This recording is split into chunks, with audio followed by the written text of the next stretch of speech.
Bartender here from Drone Talk TV with my good friend Jesse Bradman. How are you? I am good, thank you very much. Good. Mr. KickPort. What's well, yeah, that's huge, man. And KickPort will give you a huge sound. I know because I just tried out some new KickPorts that Jesse's going to tell us all about. But let's start with what is new in general with KickPort and what can people look forward to in 2014? Well, we've been working a long time on perfecting these smaller ports for the snares and the toms. That's where we started. And it grew into also developing something for the bass drum batter.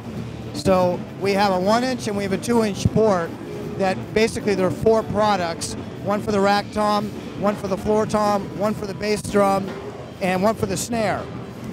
So that's what we have going, and we finally organize them and have them ready, and we are now shipping them all over the world, which is really, I'm going to say, an accomplishment. We're very proud of everybody's effort. It took us like 3.5 years to get it together.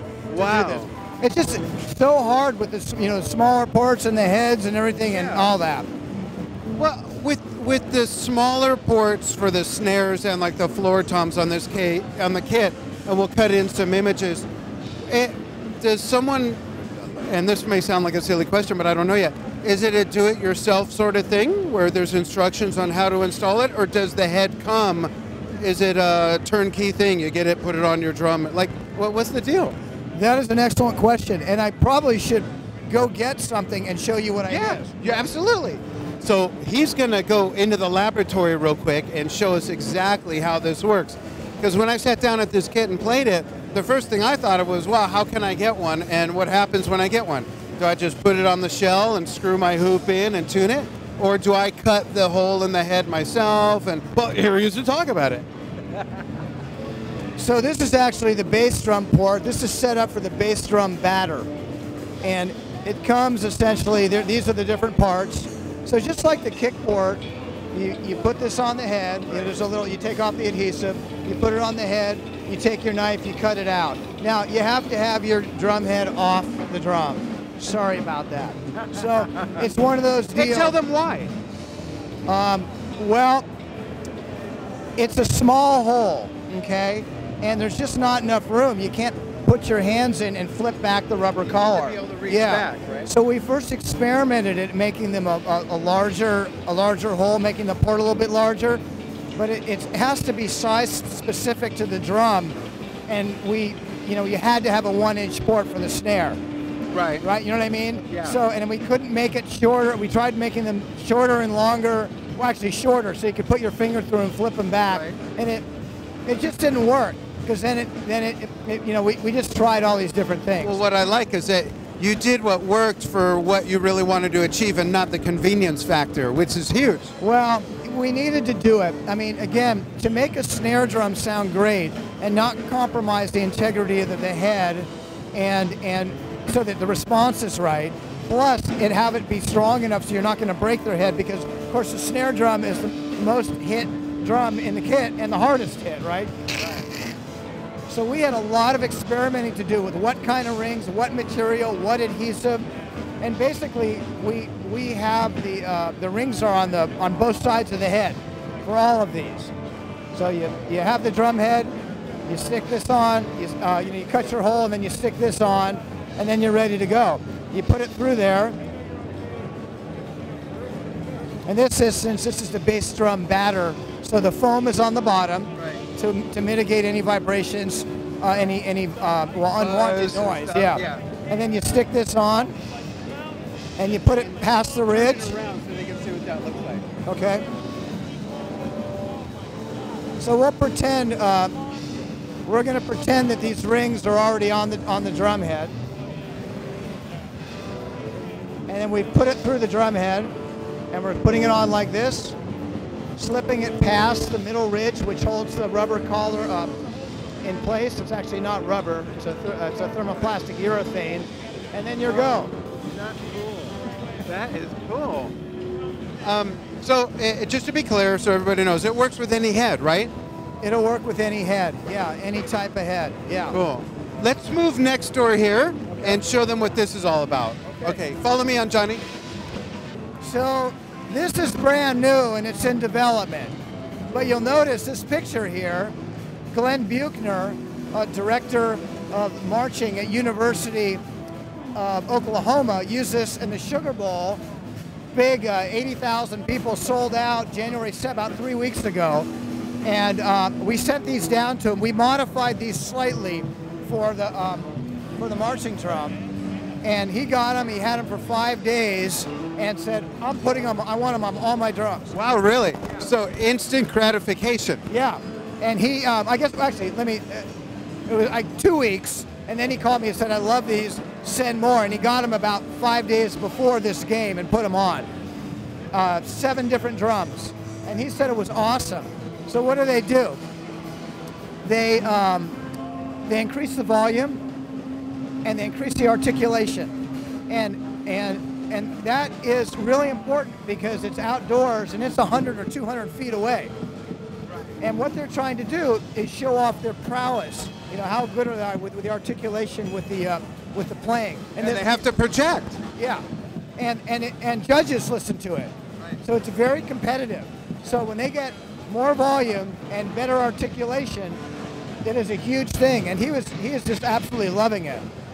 So we unfortunately didn't get these there in time. This is the special snare port for the marching drum. But we are now in a WGI line, which is World Guard, Winter Guard Indoor in the East Coast. And we're getting these out, and so far the response has been pretty amazing. Can I play that drum and check it out? Go. That? Yeah. And that's a Kevlar head, right? Kevlar head. Whoa. Tommy was telling me yesterday that when you stand farther back, you hear the projection even more. Yeah. Wow. Wow. Wow. That's amazing. What happens is these Kevlar heads are cranked up so tight without the head, without the port, that it is like what people call like, it's like on a countertop. It sounds like you're hitting a countertop. It's almost like there's no tone, really. No tone. Right. And my question is, and there are people that are far more experienced, but it's like you've got this beautiful giant drum, and then you're cranking these things so high, what does it matter? You're not hearing any of the shell, you're not hearing anything. And KickPort is about preserving the sound of the resonant chamber, naturally. And we want to hear the shell, and we want to hear the snares. Needs to breathe. So when this port was installed, first we thought, and everybody thought, talking with Brian Levan and Herbie May at Remo, that, okay, this head is going to split apart. It is going to disintegrate right before your eyes. And we're like, okay, well, we'll give it a shot. And we cut the head and put our specially designed rings on it, and this thing was bomb-proof. And we're like, did you expect that? Did you know? We didn't know what to expect because everybody went, everybody.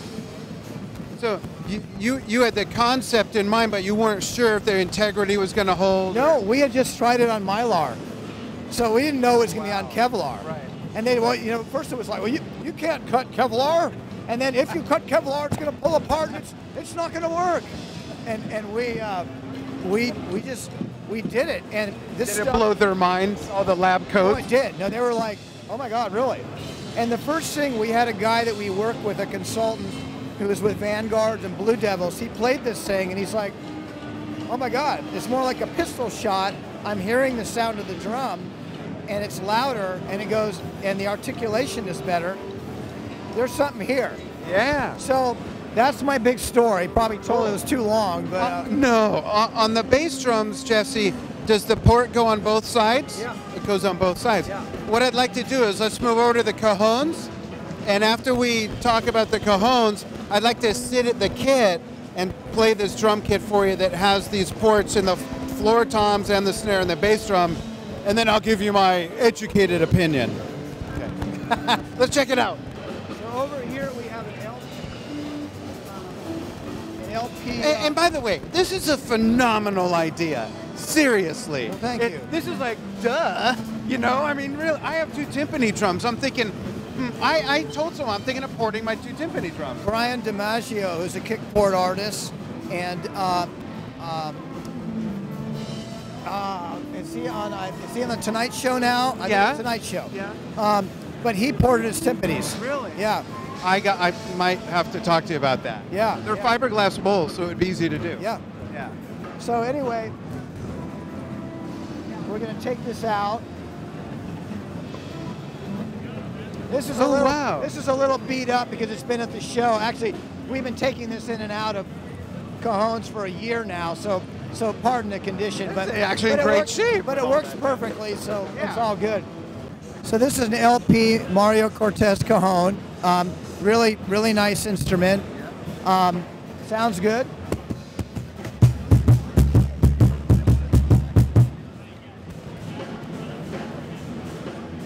Now remember the reference of what you just heard. And now check this out.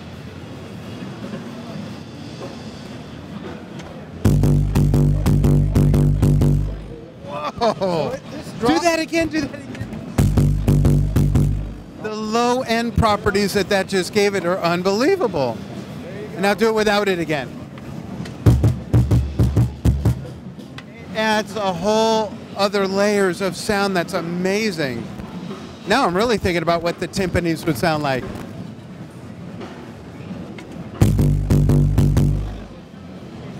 That is really cool. That's what it does, and it's it's all acoustic. Yeah. Oh, sorry. I'm so excited. It's all acoustic. Yeah.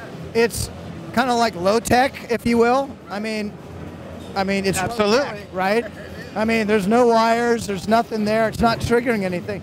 And also, too, if somebody has an application and they want it, they don't want something that low, they just take it out. Right. They're maybe. That's the thing. It's not a permanent installation. No, it's portable. Yeah. So that's that, and that's cool. We're doing really well with them. Good. We Guitar Center bought a lot of them last year. The thing is that this addresses a whole other market, and not just for you, but also for the user, for you out there. If you're a percussionist, you love cajons, you play cajons, this gives you a whole other dimension to your playing and your creativity. The players that I talk to, they say, it's like, wow, now I have a full-on bass drum in my cajon. They've got, wow, I've just expanded this instrument dramatically. Right. And then it's relevant to so many new and exciting applications, right? I imagine in the studio the difference and the fun that the engineers could have. It's kind of unbelievable. I mean, they listen to it and they're like, 808. I really encourage you folks to go somewhere to check this out, because me here with the microphone and all this other noise, there's no way you're hearing what I hear. And that's even with all this other noise. I can only imagine how great it sounds if we were just sitting in my living room or something. It's pretty crazy. You'll have to bring one to my living room to check out. I'll bring one to your living room. Now, let's cut over, and I got to check out the drum kit with the ports and the heads. So this is Tommy Ricard, and what's Tommy's position with KickPort? Well, Tommy's been doing a lot of stuff. He's with artist relations, but we love him for that. But he's really our product specialist, which means he knows these products inside and out, to the extent that he plays in a band in all size venues all over the country, and then he does recordings in major recording studios, and he has a vast amount of experience. And so my first question is, what's it like having a job that's indispensable? I do sound indispensable, don't I? It's a lot of pressure. That's a pretty big build-up. How do you live up to that? I don't at all. Well, you do, because I can hear it in the product. Oh, good. Well, seriously. I mean, I've been out there with Jesse experimenting a lot. We've gone through a lot of variations of the product, some that didn't work, and these ones obviously are working and working really well. And everyone can see and hear the successes of the product, but what's the biggest challenge in the role that you play? Getting people to get over the fact that cutting a hole in a head is not a scary thing. I have a hole in my head, and it's not scary at all. Yeah, it's no big deal, man. And I sound better for it. And in these heads, you can actually buy other ones. Yeah. I'm stuck with this one. Right. And I want to try this kit out so we can show everybody what it sounds like. So maybe you'll hold the microphone over my head, or however you see fit. So here's the drum set test. There's a port in the snare, there's a port in the kick, and there's 2 ports in these 2 toms, and we're going to give it a whirl.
think that might be the best thing anything could do to a drum kit to make it sound even better. Seriously, that's amazing. I'd love to come sometime and sit in a room in your laboratory with different heads and try what this sounds like with a batter on the toms, what it sounds like with the pinstripes, what it sounds like with the ebonies, you know, different things like that. That would really be cool. We'll do another episode of that if you want. I'd love to do that. For the show, you know, we started with coated heads for a warmer sound, which we really, really like.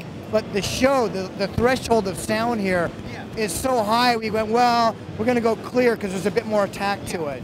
So, you know, it's what it is. But we have it. There are some other snares over there with different heads that you can check it out with the ports if you want to. And the other advantage of us doing a full episode of this is that there's sound control. We'll mic up the drums properly. We won't have trumpets and trombones and kazoos and bagpipes. And there's a dude back there with a paper and comb and another dude over there with a blade of grass between his fingers going, wee, wee, wee, wee. I mean, come on. How are you supposed to really hear anything here? Hey, thanks so much for coming on Drum Talk TV.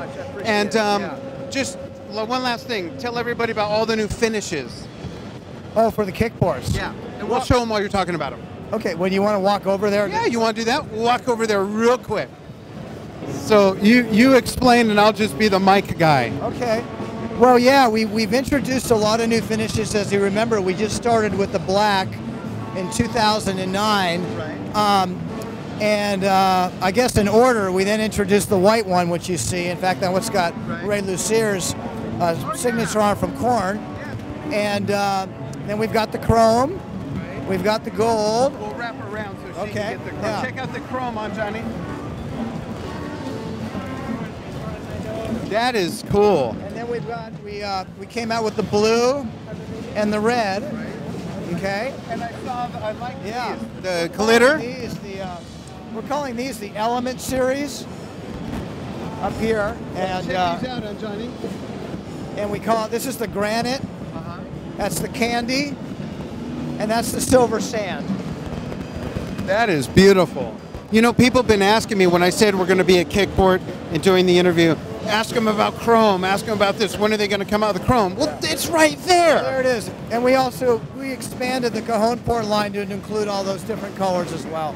Can people order direct online or do they need to work through the dealer network? They pretty much can get them in the dealer network. We have some of these online. We have the ones that we have line are ones that are not available in the stores. But so it's kind of, we ask people to check with the stores first, and then of course ask the stores to order them. Yeah. Closer. So that they have a lot. Yeah. So yeah, we want to encourage people to ask their dealers to order all these different colors. If they can't find it, they contact us and they can buy it from the site. Right. Yeah. Cool. Thank you again so much. Yeah. Great to see you. And we'll come up to the Bay Area, which I haven't been to in years. Yeah. We'll do another special and really go into some deep stuff where there's, I mean, can you hear all this? It's crazy. We appreciate you watching. Drum Talk TV is an amazing thing, and Dan Schinder is an amazing guy. Oh, please. So I thank you all. Thank you. Yeah. Did you see that, Mrs. Schinder? Thanks, everybody.